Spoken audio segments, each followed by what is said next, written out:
시간은 초겨울 문턱에 다다랐지만 여전히 가로수의 나뭇잎은 한창 가을이네요.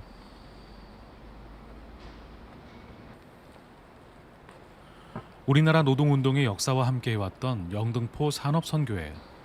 그곳에서 우리는 홍윤경 씨를 만나려고 합니다.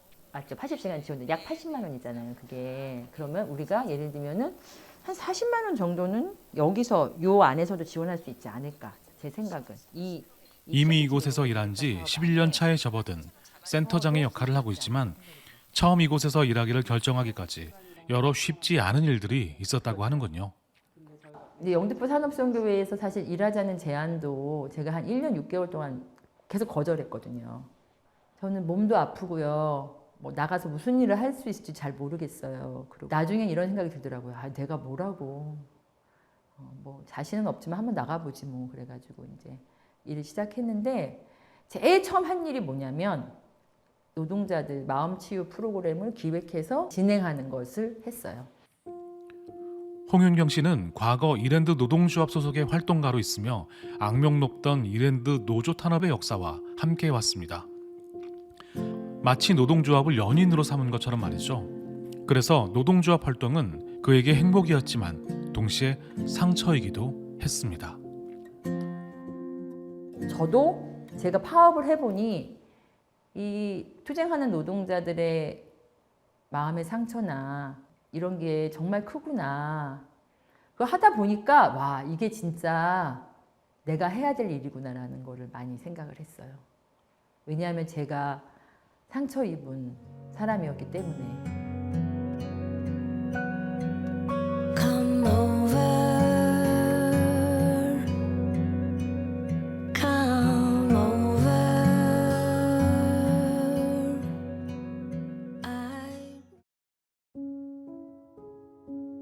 월드컵 점 점거를 시작하면서 점거 투쟁을 주도한 지도부의 고민 한 가지는 다름 아니라 이 점거 투쟁에 참여한 여성조합원들에 관한 것이었습니다. 그럼 이 가정주부 여성 조합원들이 계속 전면 파업을 할 수 있을 것인가? 그러니까 월급을 못 받고 돈의 문제를 떠나서 가정에서도 문제가 생기기 때문에 그게 가능할까?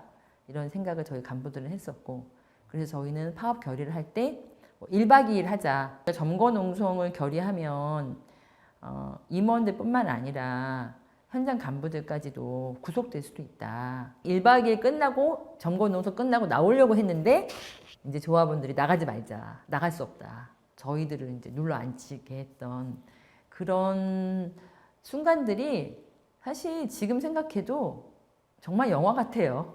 네. 예상하는 것들이 그분들은 워낙 경험이 많다 보니까 더 이상 너희들 뒷감당 어떻게 할 거야 이제 막 이런 분위기 있잖아요. 근데 저희는 조합원들을 믿고 가자. 그 얘기는 뭐냐면 처음부터 저희들 임원 4명 해고는 어떻게 보면 뭐 당연하게 그렇게 이제 우리가 받아들였던 거예요. 하지만 점거 투쟁이 있던 3주를 지나도 투쟁은 멈출 줄 몰랐습니다. 그렇게 510일이 지나고 누군가는 이 끝을 알 수 없는 투쟁에 마무리를 지어야 했습니다.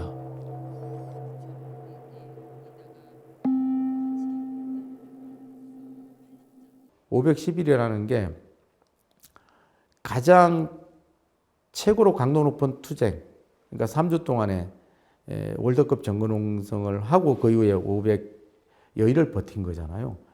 이분들이 노조활동 막 오래 하고 진짜 의식적으로 노동조합을 뭐다 이렇게 인식하고 시작한 분들이 아니에요. 그동안 버텼던 것도 저는 되게 크다라고 생각해요. 투쟁을 계속했던 것도. 원래 강도 높은 투쟁하고는 오래 못 가는 거예요. 510일 동안 21일간의 월드컵 기간 파업 농성 투쟁보다 더 강한 투쟁이 있을 수가 없잖아요. 그러면 대부분은 이길 수 없겠구나 이렇게 생각할 수 있거든요. 근데도 500일을 버텼어요. 근데 그런 상태를 놓고 볼 때는 과연 싸움이 거기까지 갔어야 될까? 그렇게까지 갔어야 될까? 어느 시점에서 이것을 정리하는 게 좋았을까? 근데 그거를 찾을 수가 없었어요. 왜냐하면 중간에 교섭해가지고 타협을 봤어야 되잖아요. 근데 이랜드 자본은 전혀 교섭이 된 거는 이랜드가 삼성 홈플러스한테 이거를 팔고 갔기 때문에 사실은 교섭하고 타결할 물꼬가 트였다. 저는 이렇게 보여져요. 오히려.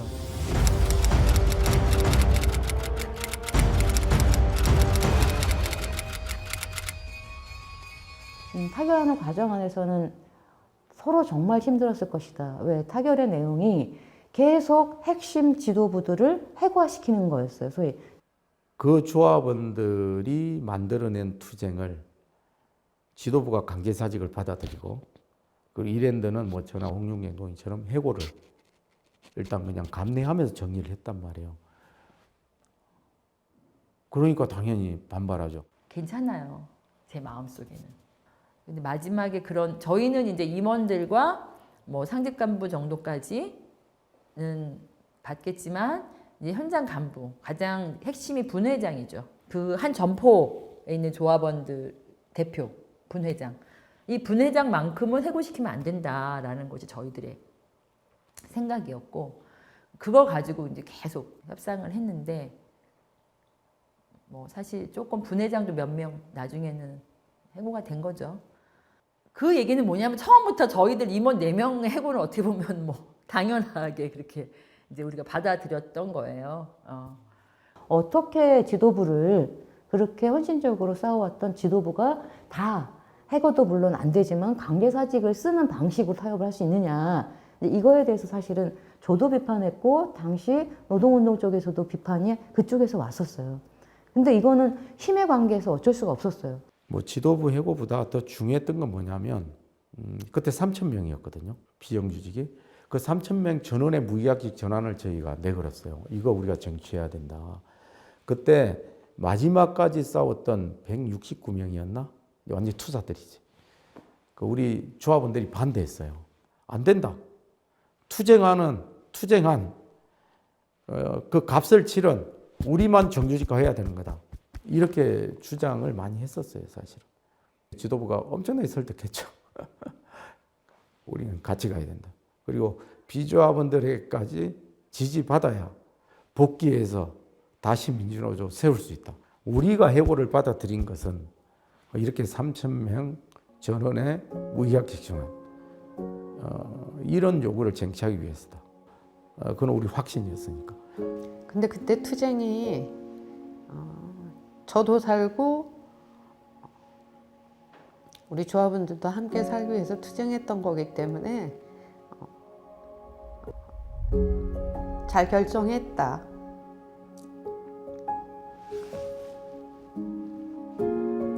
그때 투쟁했던 기억을 다 갖고 있어요. 투쟁했던 분들이. 그전에는 사실은 기혼 여성들이 일자리가 귀했어요. 당시에. 그러니까 마트 힘든 데서 일을 하셨던 거잖아요. 그럼 시키는 대로 하는 거거든요. 근데 이게 되게 큰 힘과 경험으로 남았고 이거에 대한 걸 노동조합으로 인식하기 시작해요. 그래서 노동조합이라는 걸 통해서 우리가 했고 노동조합은 필요하구나 라고 하는 인식으로 되게 강하게 남아있더라고요.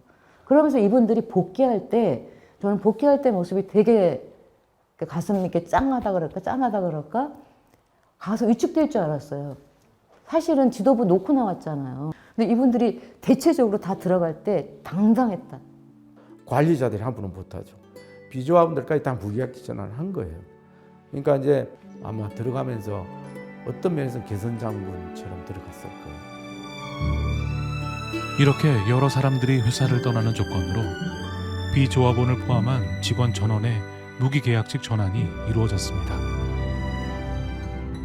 그리고 투쟁은 끝이 났습니다.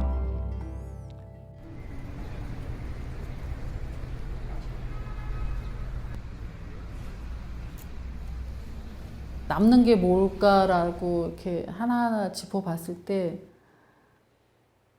가장 큰 거는 했네요. 현장을 지켰다는 거. 내가 일할 곳을 지켰다는 거. 그런 거 생각하면 승리죠. 네, 그런데 이제 꼭 그것만 생각할 수 없는 게 패배했다고 생각이 들죠. 왜요? 왜냐하면 집행부들이 하나도 못 들어갔으니까. 그리고 거기에 희생된 사람들이 많았잖아요. 우리가 성공을 했다 그러면 그 같이 했던 사람들이 다 복귀해서 원직장을 만들어야 되잖아요. 근데 그게 아니니까 이제 실패했다고 생각을 했어요. 저 나름대로는. 그럼 실패했으면 이게 의미가 없는 건가요? 아니죠. 의미가 없는 건 아니죠. 어떤 의미가 있을까요? 그래도 소리를 냈잖아요. 우리가. 그리고 우리가 510일 그렇게 하면서 아줌마들이 저렇게 할 수 있다는 것도 보여줬고.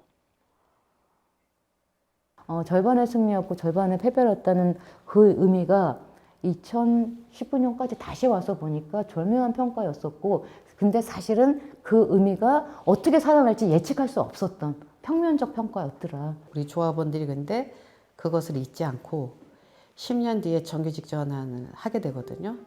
그 조합원들이 현장 가서 정규직화를 목적으로 10년을 버텼겠어요? 전혀. 그냥 거기서 그렇게 일하면서 산 거예요. 근데 이제 그런 조합원들이 결국은 그렇게 사는 모습 보면서 시간에서 보니까 지도부의 고심이 조합을 살리고자 했던, 조합원을 살리려고 했었던 이 고심이 10년 후의 역사로 다시 살아나더라. 그게 결국은 4명의 지도부도 살렸다. 어떻게 보면은 극한의 상황까지 간 거잖아요. 그 시기가. 그냥 그 투쟁 과정 자체가 저는 굉장히 소중했다고 생각해요. 저는 한 올해 후회도 없어요. 510일에 대해서는. 그러니까 제 삶에 있어서는 하나의 어떤 그 클라이막스, 정점과도 같은 거예요. 그런 투쟁 과정에 제가 어떤 중심에 있을 수 있었던 것이 당연히 저를 성장시켰죠.